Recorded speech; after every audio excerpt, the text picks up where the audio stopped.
Hey, how's it going? XD here for Bedroom Studio Corner. Today, I'm going to be showing you the best plugin for mixing and mastering, and it is EQ. Now, EQ is very important when mixing and mastering because it's the tool that will help you carve your sound into the sound that you want and help you boost the sounds that are lacking in certain frequencies that you feel they need a boost in. Now, let's take, for instance, I have a kick over here. I'm going to just add some steps here. Now, if I go to the channel where the kick is routed and I add a EQ, let me add the parametric EQ 2 because it has display. There we go. If I play it, you can actually see the kick frequency information coming through here on these lights. So this tells you which frequencies, the brighter the light, the higher the frequency is. So as you can see, there's more of bass and sub information in our kick. So this is the common characteristics of a kick. So which means our kick is more concentrated on the bass section over here. So now where EQ comes in is that some kicks come with a bit of high-end information. Now when I say high-end, I mean the treble. High end is, the professional term of treble. So, in case you confuse that. So over here, what we need to cut out, if you can listen closely, you hear that there's a bit of high end information coming in here. We can just cut that out. So you can either cut that out drastically, or you can just cut it out a bit. Or you can use what we call a low pass filter. Now what a low pass filter is, you can go on this icon over here and you go on type. There we go. Then you have low pass. So what that will do is that it will completely cut off all the high end frequency here. As you can hear, all the high end frequency is cut out.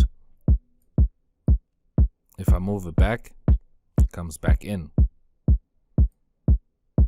Change the Q a bit.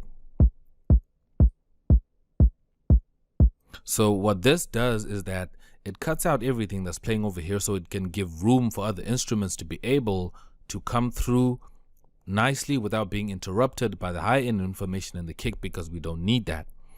So it's a good idea before you even do anything to your instruments or your tracks, add an EQ and clean up all your sounds first before you do anything. So right here, I just cleaned up this kick. I think that's fine. Let's move on to another sound. Let's say a hat. I'll just load 2 steps. Like that hat, I'll load it to a track. And then I'll open another EQ. There we go. Now, as you can see that this hat is more dominant on the high end. You can still see there's a lot of low-end information over here by the bass section. We do not want that because all that information is gonna mess up our kick and our bass and all the other stuff that's gonna come this side. So what we do now is we make a high pass. There we go. And then we trim all that out.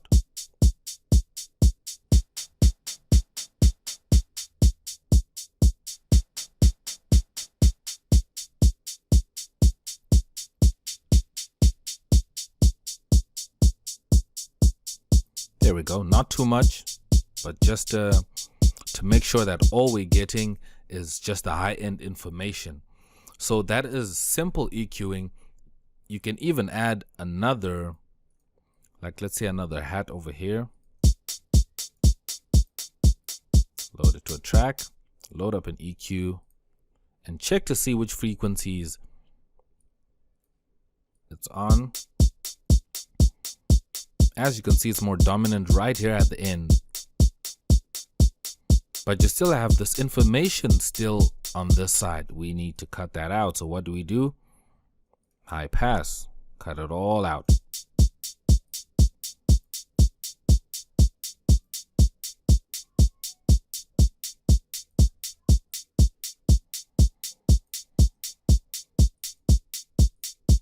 And a bonus tip that will also help you in your mixing is panning.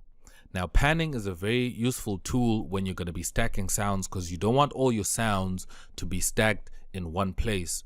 It's like whenever you see a choir or a group of people singing, they're never singing in a single file, but they're always singing, alongside each other, one on the side of the other.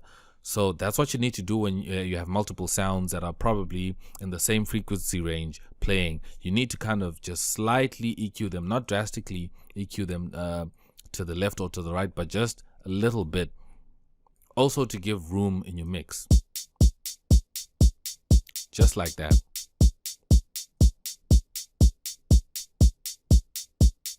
If I can undo that, that is not interesting, but if I can pan them, you can hear that they sound much more interesting and they sound much more clearer. So that's another tip for mixing as well that will give you good mixes and they sound much more professional. And then let's say I add a clap. Let me add this to a track. Open up EQ2 and check the frequencies. As you can see, there's some low end information over here lighting up, and there's a lot in the high end. But then the high end is mostly our hats and the low end is our kick. So what we need to do is make sure that the clap is more dominant in the mid-range area. So what we can do is we can high pass a little bit like that.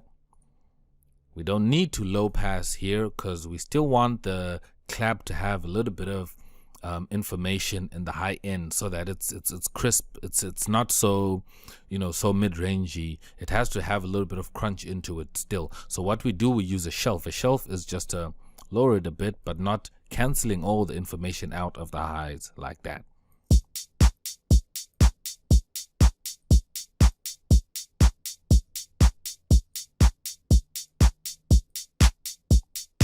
From that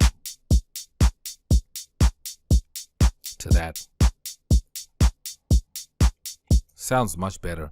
Now what people usually do with claps, sometimes they can stereo split them or stereo widen them, but that's up to you. But you can still keep your clap in the middle, and then we can also add a shaker.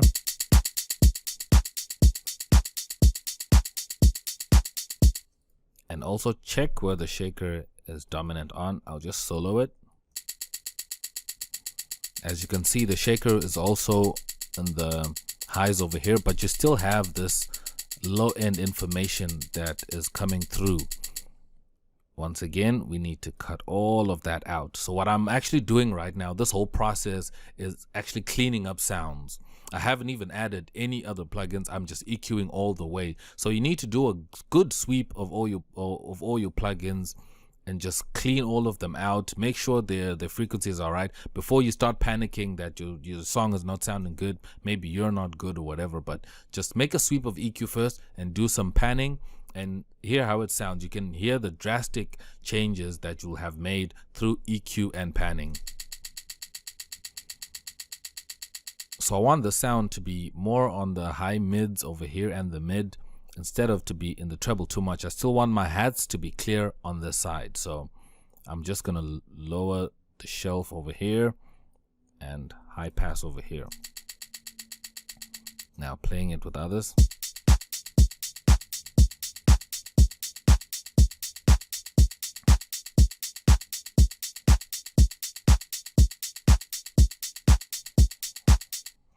Much clearer. And now moving on to stuff like strings and other instruments. Like, let me add a sound here. I'll just load a minor ninth over here.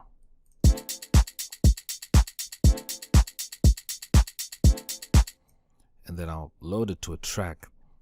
So the same goes for every track you're gonna have in your song or a beat or whatever you'll be making in FL Studio, any other software you're going to be using out there. Always check and do a sweep on your EQ and check which frequencies are there, because some frequencies you might not be able to hear depending on your sound setup. Some plugins, some sounds might come with a lot of low end information that is too low that your speakers might not be able to produce, but it's there. So it's always safe to just cut them out just in case, even high-end information as well. So it's always good to clip them out. So let's just check these strings, which frequencies they're arranging around at. You can see they're around the mid-range area.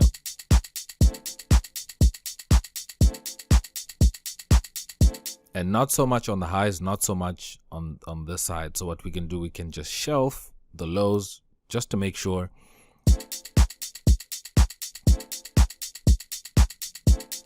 And the highs are fine because we still want a little bit of the high-end information to come through. But it's all up to you. If you want to make them dull strings, you can also just shelf the high end like that.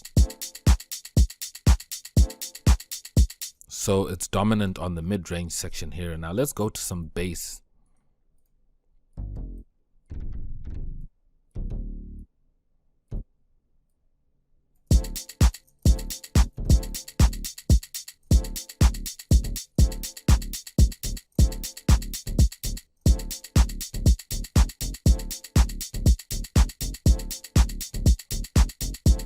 Oh, that's actually nice. Okay, anyway. Let me load that to a track, load up my EQ.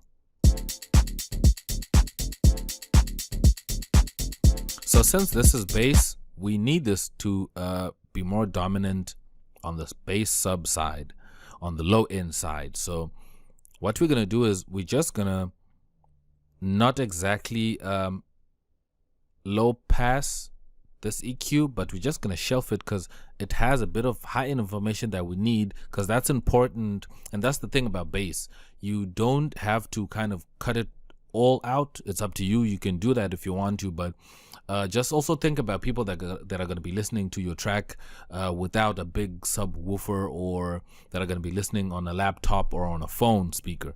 So I'm just going to shelf.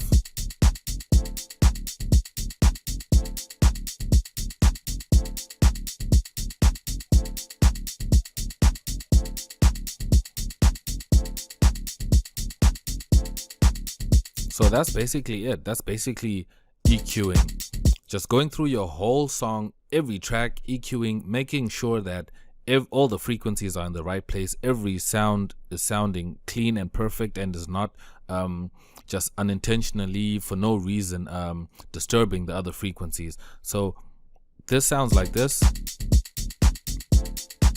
Now let me switch off all the EQs I loaded up here and play it for you without them. And let me put them on so you can hear the difference.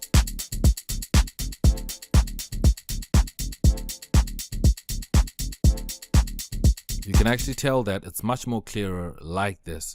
Now, this is just by adding EQ and a bit of panning, and it has already done a great job. And so imagine if you do this to your whole track and just do a sweep of EQing and boosting and cutting, and I promise you, you do this and the time you get to your master and now you're toning your whole sound, you will be good to go. You won't need a million plugins or to stack a lot of plugins just to make sure that you get a nice sound in. So now on the master, now you just tone your sound.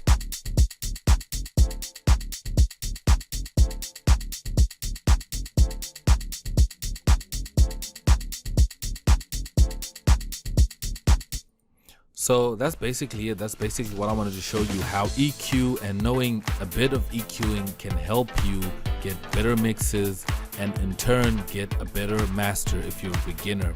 So EQ is all about cleaning up your sounds, making sure they're not interrupting other sounds in the frequency spectrum. So this is just what I wanted to show you in this video. I hope this is going to help you. If you do find this helpful, leave a like. If you're new to the channel, consider subscribing. I'm always putting out videos every week that are very informative and will help you in your music production. And I'll see you guys in another video. Thanks for watching. Peace. I'm X and I'm out.